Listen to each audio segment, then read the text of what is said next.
What's up, y'all? It's your boy Niner Faithful. Hope everyone is having a legendary week. It's here. It's almost game time. We're excited. Before we get started today, let me go ahead and bring on the Jerry or the Steve to my Jerry. I always mess that up. Ladies and gentlemen, Mr. Adam P. from 49ers Insiders himself, the man, the myth, the legend. How you doing, bro? Not too bad, my brother. How you doing?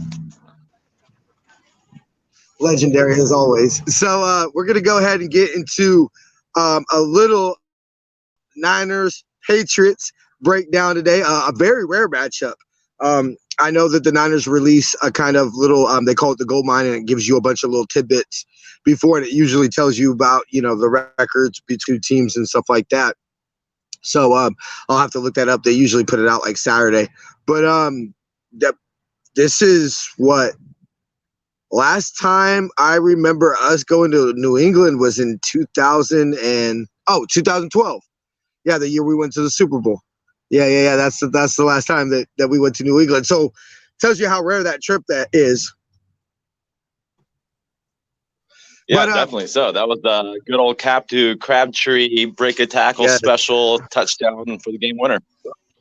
We were up like 20-some points on that one, right? 20 points, give or take, and they made a resurgence. Yeah, they made a nice little comeback. Honestly, that was obviously we all know we're not going to break down 2012 Niner football, but that was the game that really we obviously knew we were a Super Bowl contender, but that was the game that made me really think like, damn, we could really beat anybody. Like, we just went in and beat Tom Brady and Bill Belichick. Like, that was big. So, you know what? To me, obviously, we know how his career ended, and we're not going to get into that. But to me, look, I'll always remember that Colin Kaepernick for that game. I mean, Cap was slanging him. But anyway, so we're going to go ahead, and before we get started, I have a special announcement to make. Halloween, we will be announcing the launch of Home Podcasting Network. So the following Tuesday, which would be the 3rd, we are going to make the special announcement of when Niner Faithful Radio will be officially on our very first podcast network. I'm super excited. It's been a lot of hard work, but well worth it. We're going to try to bring you the world's greatest professional show, even though, we're not really the best at that. But anyway, so just to kind of get in a little bit to a little Niner news, I did not see them post the Kyle Shanahan for day, so we will be digging into that for Good Morning Niner Empire. But we are going to go ahead and give you the practice report. I know I saved it. Injury update. I save it too? Jaquiski Tartt officially ruled out. Jimmy Ward, that happened out of nowhere. I mean, thank God for T. Moore. We've been talking about him, his opportunity. Jimmy Ward's out. He strained his quad, if I'm not mistaken, yesterday. Quad or groin. Trent Williams is going to be a go. He practiced 2 days in a row. Questionable. I always thought questionable. This essentially does mean that you're going to play. Quan Alexander is going to be out again, and I think I'm forgetting possibly one more. Dante Johnson. That one. Dante Johnson, Dante Johnson. Good to have him back. Hey, I'll take Dante Johnson over my boy. I'll say that. Brian Allen. Yeah, over Brian Allen, exactly. Quan Alexander out. Dante Johnson's not even listed with an injury. Raheem Mostert, we already knew. Jaquiski Tartt is groin. Jimmy Ward is a quadricep. So I'm assuming that's Tavares Moore, Marcel Harris. They're gonna freaking both end up starting. Have they ever started before together? I don't think they've ever have. I think they both simultaneously took over for obviously their better parts of the starters. But I don't think they've actually started together. So that'll be interesting. Thank God this is not the old Tom Painters, or else I would be super scared. But once again, they are coming off a loss. But one important note though, before I forget, sorry. Chris Biderman tweeted out that it seemed like he was the first one that kind of had it, and Nick Wagner, if I'm not mistaken, right after. But D Ford, Ronald Blair, Tevin Coleman, Kwan Williams, if I'm not mistaken, all 4 of those guys were seen doing some work on the side. So, I mean, at this point, I mean, our brains automatically go to, God, please, can we get those guys back right now? Please, God. Because, I mean, that's huge. I mean, once again, if you can get D Ford and Ronald Blair back, oh, my God. I think that, seriously, getting D Ford back would be the best news that we could possibly ever get. Look, we obviously don't expect it to be the pass rush of last year. Obviously, we know that we're not getting Nick back this year, but look, we still have a I would dare say top 5 pass rush with D Ford on the field. Healthy. Well, I'm just thinking of 2017 and 2018. Sorry. Like, you know what I mean? When we used to, I mean, Kerry Hyder's been playing nice. Don't get me wrong, but I still don't see him as a true edge. So I'm talking like nickel flying off the corner. I know it's not about quickness, but I mean, I'm just saying like a healthy Ronald Blair, but I keep thinking about guys like Cassius Marsh, Dakota Watson. Who do we bring in? Who ended up working out? Unfortunately, we got from the Chargers. I got you, Jeremiah Attachu. There you go. Yeah. So I mean, like our edge rushing right now, Elvis pretty much seems like it's literally. Yeah, exactly. Elvis too. Yeah, shout out Elvis. You know, but our edge rushers, pure edge rushers, are worse than we've ever had under the Shaney regime. Yeah. You know, which is crazy to say that. Big props to Kerry Hyder. I mean, he stepped in and he's been amazing. He's essentially made us not miss Ronald Blair as much as I thought we would. You know, and I think I think that exactly. Jason says getting TC back, Tevin Coleman would be huge. Jet is serviceable, but not the bell cow we need.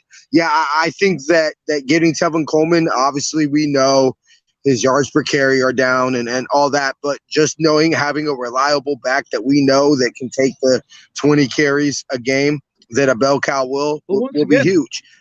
He got 2 touchdowns and 26. If literally I'm pretty like memory. I forgot the proper term for it right now. Photogenic, not photogenic. That's when you take a picture of yourself. Anyways, you know, like a picture perfect. Not, you get what I'm saying. I think he literally had like 26 rushing attempts, 2 touchdowns for like 110, 120 yards in the divisional playoff game against the Vikings, who actually had a very scrappy defense. So, like, I mean, I don't even want to put the bell cow label on him, but especially with Mostert now. I mean, are you kidding me? I mean, and Breida gone too. I mean, that's having somebody like Tevin Coleman. He was essentially next to Jeff Wilson. I know, arguably pound for pound, he's our toughest short yardage running back. I'll say that. Exactly. And obviously, he trusts him a lot. That's why he got the nod. Like I said, if it wasn't for him getting hurt, Raheem Mostert doesn't even go off against the Packers like that in the NFC Championship game. So, I mean, we'll take him back, and can we get by? Of course. But Tevin Coleman will be obviously a great compliment to Jet and Hasty and Jeff Wilson. Yes, of course. Now, so to get into a little bit of Niners Patriots talk, you know, to give you the Niner perspective, you know, this is, of course, a game that's winnable. This is not Tom Brady, you know, peak Tom Brady, peak Belichick. But, you know, we'll get into a little bit on how they're going to we think they're going to attack us. But, by the way, 49ers -2. I'm sorry, +2. +2. 2-point underdogs. I mean, which means they're gonna. They're saying it's gonna come down to a field goal, possibly for either team. Literally, you're better off making it 2.5. I mean, it doesn't matter. They're pretty much saying less than a field goal. So that's how unsure they are. They will. They always say that they'll give the home team a 3-point advantage. Obviously, that's a lot different this year with no true home field advantage. But if you can say that if you tell me the Niners, you know, 2.5-point underdogs, I'm saying that's pretty much a pick 'em. You know, that's pretty much a pick 'em. I would definitely. I'm not a gambling man, but I would definitely bet on the Niners, and we're. I would say we're not gonna. I want this one almost as bad as last week, just from matchup standpoint, it's the Patriots. Once again, we talked about the history of the franchises now both teams have established. Yeah. We weren't able to say this 20 years ago. I mean, obviously speaking. No. And then, Jimmy and Shanny revenge game, and, they're coming off a loss, and they're always dangerous coming off a loss. Cam Newton's going to be pissed. They're going to run the shit out of it. We better be prepared for that damn RPO and the yes, all that. And hurting Quan, I mean, that one kind of hurts a little bit because obviously, if you were able to have Dre at Sam, and just having another solid linebacker, I mean, Enzi Ocha, to be honest, I would like to maybe see Enzi Ocha. I'm probably not even pronouncing that perfect, but over Al-Shaair. Mark Nzocha. Nzocha, yeah. The E is silent. But I've always liked him when he's filled in at either middle linebacker or Sam, but I'm just thinking of New England, I think, has that little more of a downhill approach, so I don't think we'll need Al-Shaair's speed on the edge as much. So I would like to see a little more beef, this is – yeah. Exactly. To get to the Niner perspective, look, that's the dangerous. Walking in, Bill Belichick's not an idiot. He's, we'll get to him, with Jimmy here in a second, but Bill Belichick's going to look on film and know what's up. Anybody in the league knows if you have a running quarterback, the Niners have issues with running quarterbacks. And Cam Newton himself is not your average running quarterback. Let's be realistic. He's an offensive lineman playing quarterback. He's huge. I think this is the week to get it corrected. I think this is going to be big for the 49ers. If we can get this corrected, I think it's to go a long ways for the rest of the season, too, against your Russell Wilsons and so on.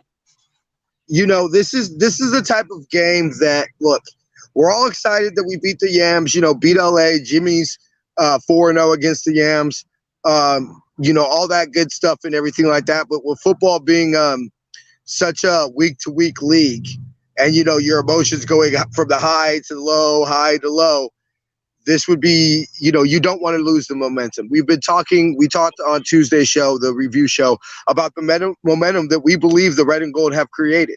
I definitely do believe they've created some momentum. Now, carry it over. This is not going to be a New England's lost back-to-back games. So they're definitely going to be dangerous. We talked a lot on Tuesday's show about the championship pedigree that we feel the Niners have. And that was essentially last week what we thought was us saying, hey, look, champs don't go out like that. And if anybody does not need to question obviously a slightly different roster, but nobody needs to question the championship pedigree of the New England Patriots. They definitely have that championship pedigree, and they are going to come out and fight for their lives. So, for sure. Defensively, stopping the zone read is critical with Jimmy Ward and Jaquiski Tartt, who I think Jaquiski Tartt is much maligned. I think that Jaquiski Tartt is low-key, quietly having a great season.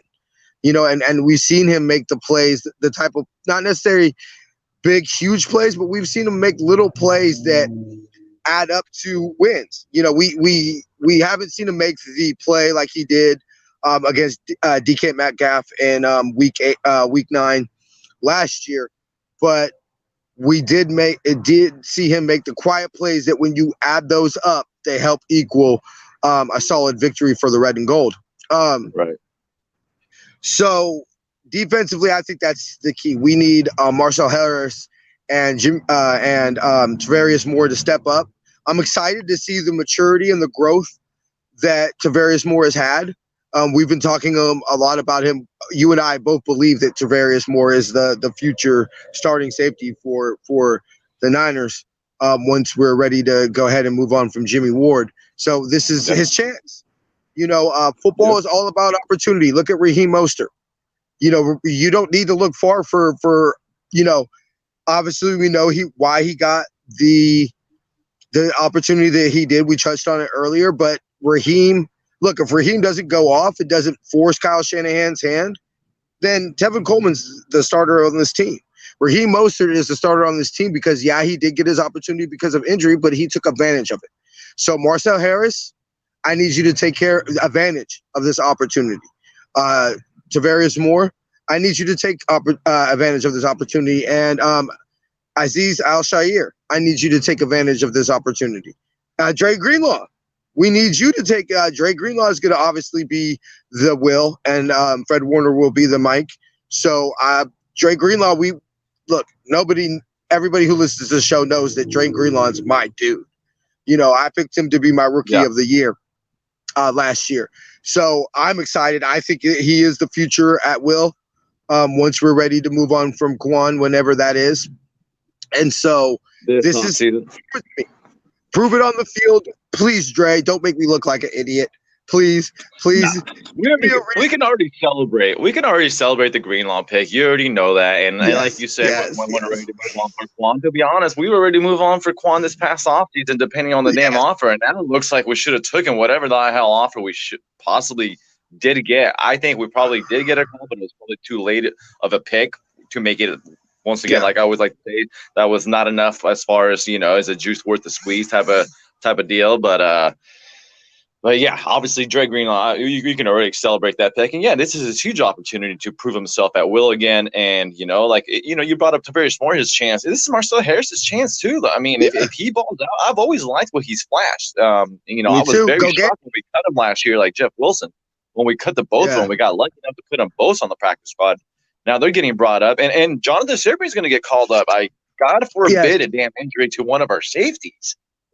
But I mean, he's going to get some special teams time, yada yada. I mean, like we talked about, put your stuff out there on film, and I'm sure if another team is desperate, depending on our injuries too. But I bet we have a handshake agreement with them. Hey, man, if you get another good opportunity with somebody else worthwhile to you. And I think we'll give them our blessing type of deal. But yeah, everyone's gonna have to step up. It's almost middle of the season. Kinlaw, Armstead has been solid. We want a little more out of him because his expectations. Just be honest, are Bucks. And I know he had more sacks last year. I would still take Buckner any day of the week over Armstead. But that's not a knock on him. It's just how much I think of truly of DeForest Buckner. I saw him Justin Smith 2.0. To be honest with you. But a huge game. I just looked at the Patriots injury report, by the way. Bad news. It looks like they're full go. Not one guy is going to be out. And possibly James White, but it said not injury related. So that tells me he was just out today and he's probably going to play. Good player, too. No, that's definitely not the great news. I mean, obviously, we don't wish injuries on anybody, but if somebody wants to you want to try to make it a little even playing field. You're like, if I'm out with three guys, shit, I hope you're out with three guys too. If Cam's shoulder is just not quite feeling like it's ready on Sunday, I wouldn't mind that.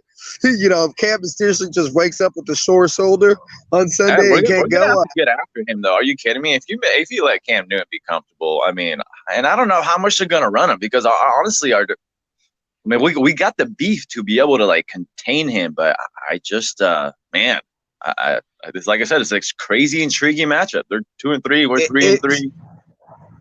I think it goes back to what you and I have been I've been mentioning on the show a lot is, look, the film is your resume. We put what we have with mobile quarterbacks on our resume. Now, if you don't want with Aaron Rodgers coming up, with obviously we know who we face next week. And you want to prove that that's not what we are, then you do it now by putting it on tape that we can stop it. You can easily change teams' opinions about you by what you put on tape, both negatively and positively. Now, to switch over a little bit to the defensive side of the ball here real quick. I am thinking, the offensive side of the ball. I have talked to Jamie about this before, and I am prepared for Jimmy Garoppolo to have his worst game this Sunday. Now, this was, of course, before the Dolphins game, so pray to God that it's not worse than the Dolphins game because, it might turn kind of ugly if it is, obviously. But it's no secret Bill Belichick is a genius with what you're really talking about is, to me, what I think would probably be the best coaching matchup as far as offensive genius versus defensive genius. I think this is about as good as you can get with Kyle Shanahan versus Bill Belichick. I did do a little research, and from what I've been able to find, minus, of course, the second half of the Super Bowl, Shanahan's kind of owned and been able to, kind of smack around Bill Belichick's defenses. And so the greatest skill of Bill Belichick is able to put we're going to go ahead and get Adam back here in a second. Bill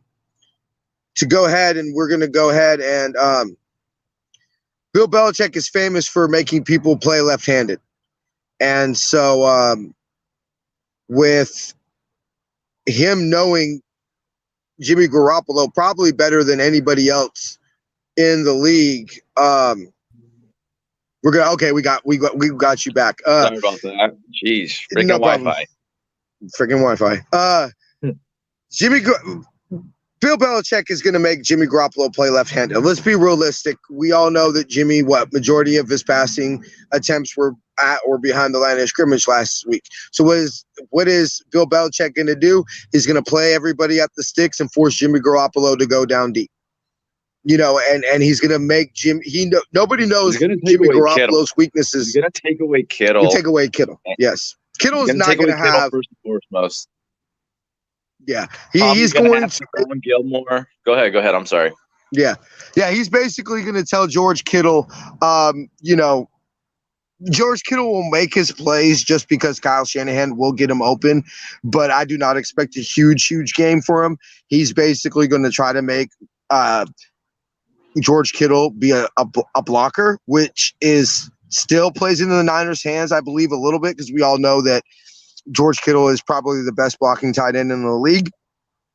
So, that's fine. I'm okay. It's not like that's a weakness of George Kittle, but we obviously know that what we want George Kittle doing is running wide open for 43-yard touchdowns on 4th and 2. But, I'm prepared for Jimmy to have a rough game. But what I expect of Jimmy is to keep us in the game, to not make the boneheaded play, take what the defense gives you. And I think that if he does that, I see no reason why he's not, jumping on, running off that field with that famous Jimmy Garoppolo smile. And on Victory Monday, I'm singing "Jimmy is our King." So, we're gonna kind of go ahead and get into our keys to the game.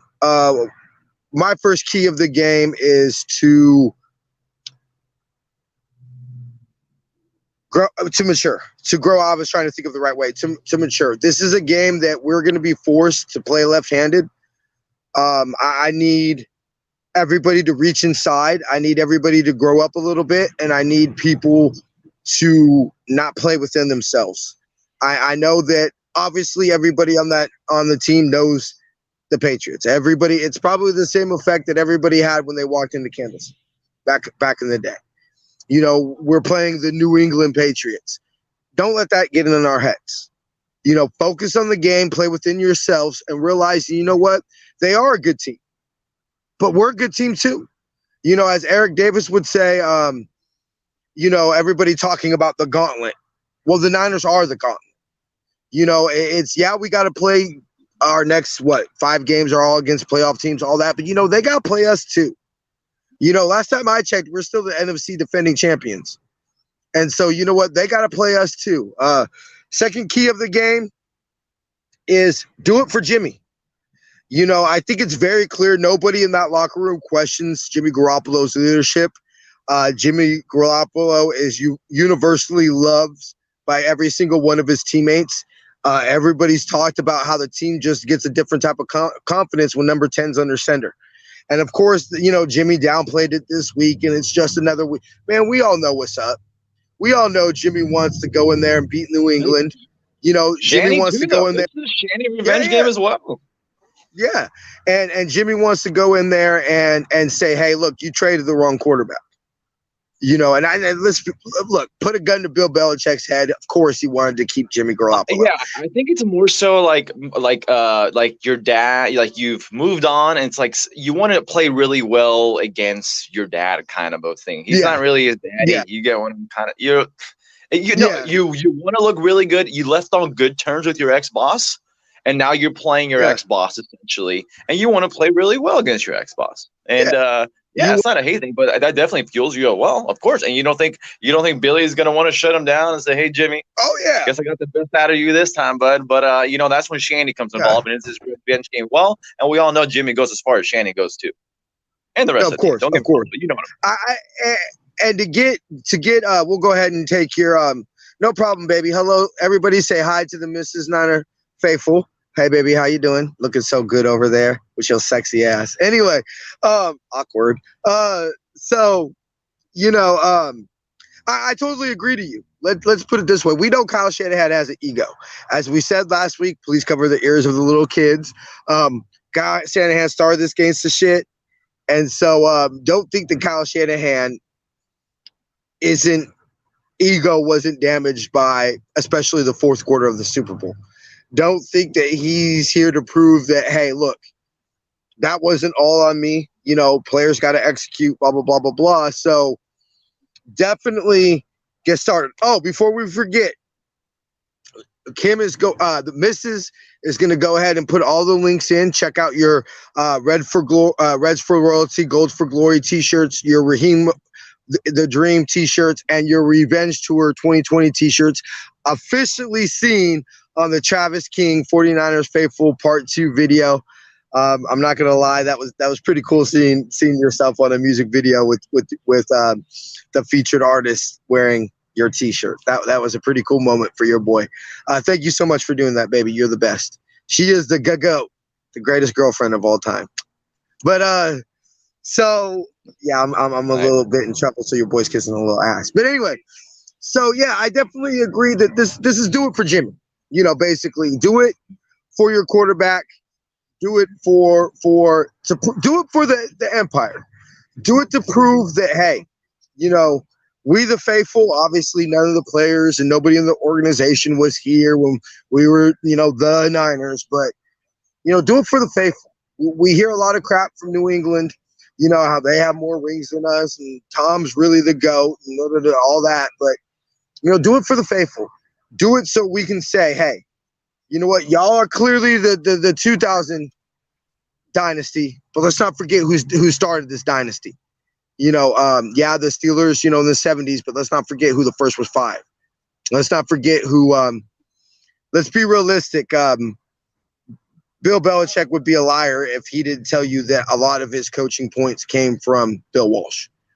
Right. He talked about how a lot came from Bill Walsh. Obviously, he was heavily influenced by Bill Parcells, but Bill Belichick's alive if the way he built the Patriots organization wasn't modeled a lot after the way Bill Walsh did it with the Niners.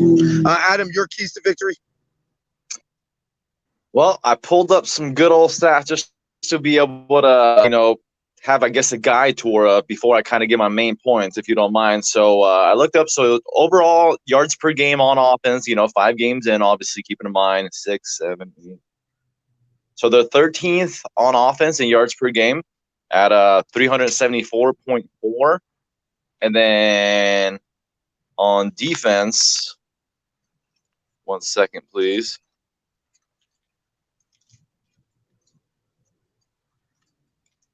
Almost there. So on defense, they are 1 second.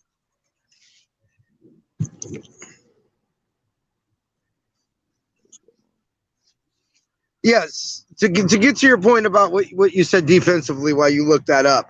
Go ahead, yeah, please. Yeah, they're not the second greatest pass, D in the league and top 2 pass defense league there. Well, look, they're going to be players open, and so we're going to be able to move the ball.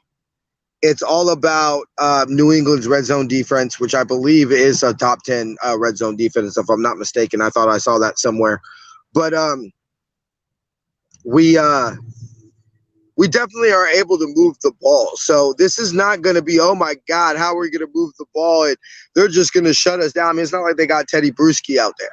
Okay. I mean, Gilmore is obviously a top corner, but, Shanahan's going to be able to expose his weaknesses. So we definitely, So they're ninth in total yards on defense, actually. So ninth fewest, giving up 339 yards per game. And I just saw actually we're fifth in overall in total defense, giving up 320 yards a game. So with all the injuries, I think that's pretty effing fantastic. So we got the clear advantage there. Obviously by less than 5 spots, but still, I'll definitely take it at the end of the day. Yeah. And then they're 12th on offense, if I'm not mistaken. That's what I said a couple minutes ago. And then we are 15th. So overall, it seems like we kind of barely have the total. If you take both of them divided by 2, it seems like we barely it's a very even matchup. Yeah. And if anything, you can kind of give a little advantage to us for a second. So, I'll definitely take our defense being 5th overall. I mean, it makes me feel good as far as us be able to contain them, and then essentially being able to put up enough points to be able to just simply squeak out a victory. I think this is definitely going to be a 23-20 game. I'll say 23-20 49ers, 3 field goals, 2 touchdowns. We're going to hold that to 2 touchdowns, 2 field goals probably. I'd say 23-20 49ers right now, even though I know we didn't go to game predictions. Yeah. We'll do game predictions. Well, you know what? Let's just go ahead and get into game predictions. Yeah, I see about the same score. I definitely see maybe a 31-27, 24-21 type of game. It's obviously going to be a close game. Maybe we score a late garbage touchdown, to make it a 10, 11-point win. But, those who watch the game definitely say, hey, look, that game was real close. And maybe – a Cam pick, if you listen to Dante Hittner, he was talking about playing Cam Newton in the 2012 or 2013 playoffs. And he talked about his game clinching pick. And so let's not act like Cam can't throw it. Hold on. Not to make you look bad. Dante Hittner was gone in 2013. Dante Hittner. He was gone. We replaced him with Reed. Am I tripping? In 2013? Oh no! They replaced it. No, he was on the team. My bad. They replaced. Yeah. It was 2014 that we drafted. I don't know why. It was 2013. Yeah. No, Dante Hittner was out, and we ended up drafting Eric Reed and replacing him. In 2014. Yeah. So that was, of course, the game that led up to us going up to the stink up in the Pacific Northwest, and we all know how that was a divisional game. My bad. Yeah, it was a divisional round. So we won't get into how that one ended. But look, this is definitely a game where I think this is I know we said last week's make or break the season. I think this week will tell us a lot, because this is, hey, can we go in and beat, like I said last week to end the show, or on Tuesday to end the show, you got to be the best, you got to beat the best. And it's definitely, look, we're trying to build a dynasty or rebuild a dynasty, I should say, because we've already built one. And so, look, the Cry Girls had to do it in 91. They had to come in, 92, they had to come in and beat us. You feel me? To become their little wannabe dynasty. We had to do it to them with the NFC, with the catch. Rest in peace, Dwight.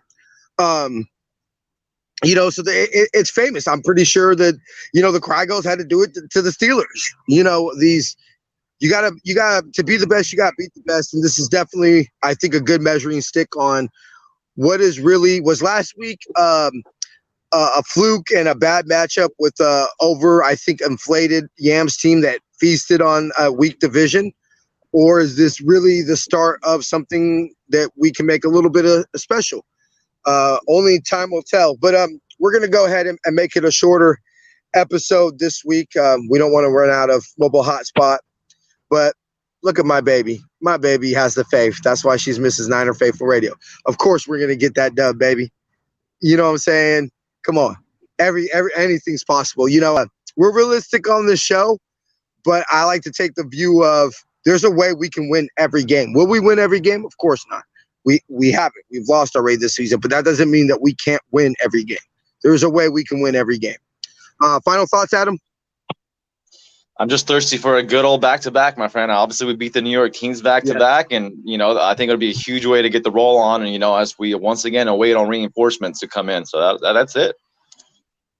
Yeah, I'm definitely. Look, I'm hoping for some victory ice cream this Sunday. A lot of people do victory shots. I do victory pint of ice cream.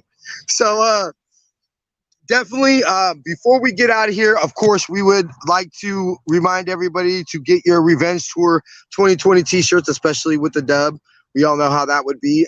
Check out our Raheem the Dream product line available in the comments, and our Red is for Glory. Our Red is for Royalty, Gold is for Glory t-shirts. Make sure to follow Mr. Adam at 49ers Insiders. You can follow us at Niner Faithful Radio on Instagram and Twitter, and at Niner Faithful R on you can find us at Niner Faithful Radio on Instagram and Facebook, and Niner Faithful R on Twitter. That's a mouthful. For Super Duper Moderator, Mrs. Niner Faithful. For Jason, Jamie, Adam, and myself, we'd like to thank you for tuning in to this preview episode of Niners Patriots. We shall see you for what is hopefully the second in a row victory Monday. Let's get this done, baby. Beat the Pats. I'd like to end with a little poem that I wrote this week. Y'all can turn it on. It got off. It kind of sucks, but hey, diddle diddle with Kittle over the middle, part of the bros of Yak, with Debo and Ayuk with the quarterback that the ladies think looks so cute. Add to that the return of the Shanahan hat, and you know the red and gold are back. Sorry, Pat, the Patriot, you have no hope. We all know Joe's the real GOAT. And one thing I will guarantee, on Victory Monday, I will sing Jimmy's our king. See y'all next week. Faith, love, and happiness. Go Niners.